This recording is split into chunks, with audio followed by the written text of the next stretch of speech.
Bonjour à tous. S'il vous plaît, monsieur, pas d'interro aujourd'hui, hein? Oh non. Non, pas d'inquiétude, aujourd'hui ça va être un cours classique. Vous savez, c'est où vous passez votre temps à regarder votre montre pour savoir quand ça se termine. Bah, on préfère encore ça. Tant mieux.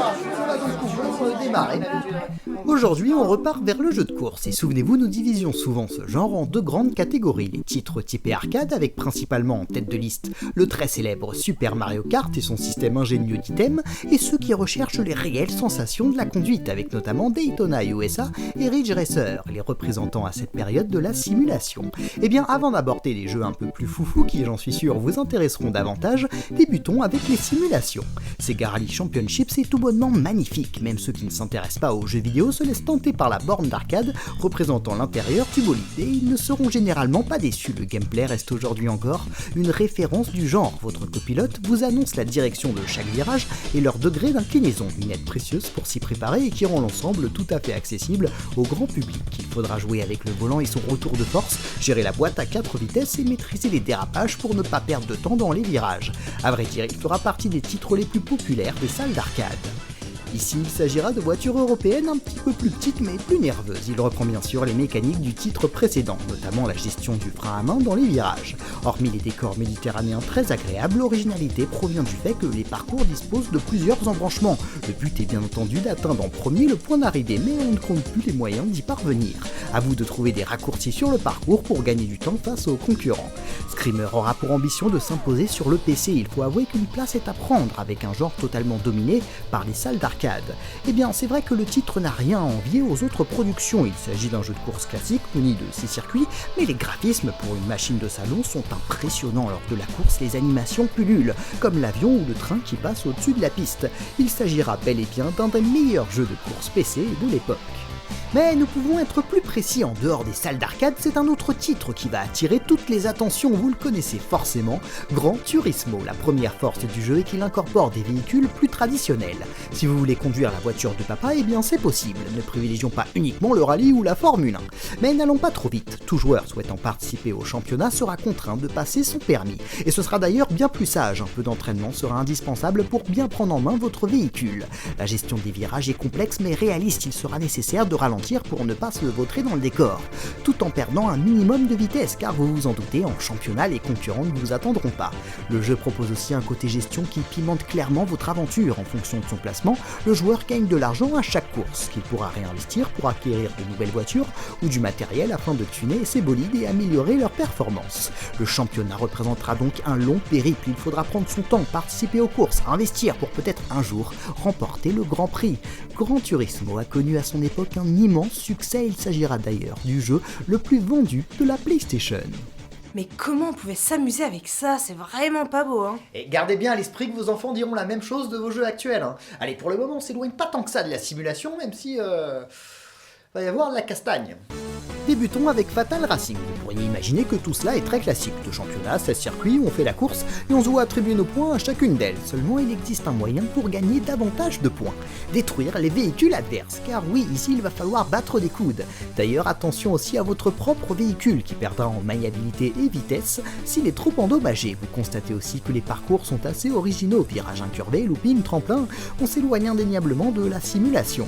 Dans Death Rally, les courses sont assez violentes. D'ailleurs, on retrouve le système de Gran Turismo, à savoir remporter de l'argent à chaque course et le réinvestir dans du matériel pour améliorer les caractéristiques de son bolide. Et au marché noir, vous pourrez aussi investir dans des mines, un pare-choc muni de pique ou des turbos. Après tout, tous les moyens sont bons pour arriver en tête.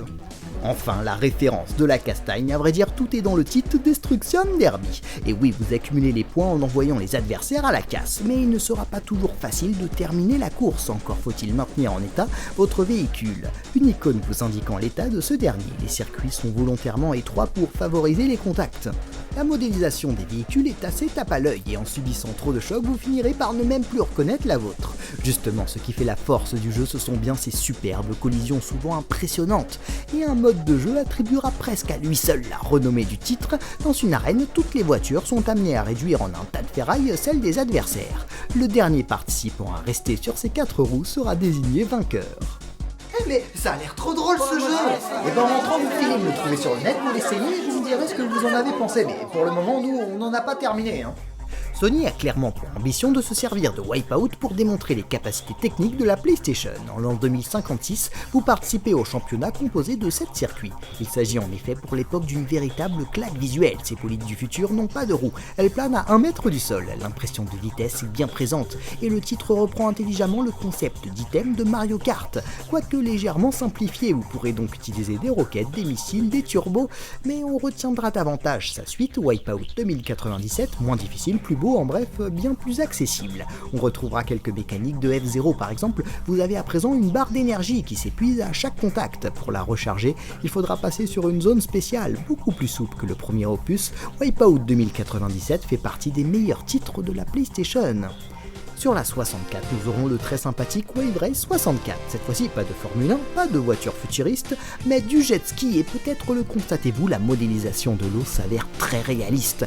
Et justement, la météo influera sur la maniabilité de votre engin. Il faudra prendre en compte le courant et la puissance des vagues. Pour se repérer, rien de plus simple, les bouées rouges doivent être contournées par la droite et les jaunes par la gauche. Nous avons à notre disposition 4 personnages jouables, chacun ayant ses propres caractéristiques entre vitesse, accélération et maniabilité.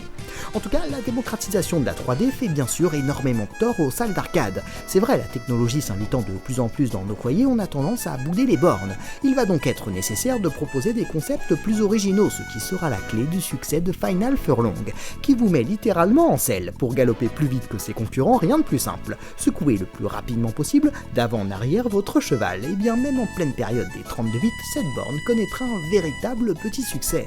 Enfin, bouclons ce chapitre avec la référence du jeu de course arcade, le second épisode de Mario Kart, et cette fois-ci en 3D. Et justement, Nintendo accentue considérablement l'aspect bataille des courses.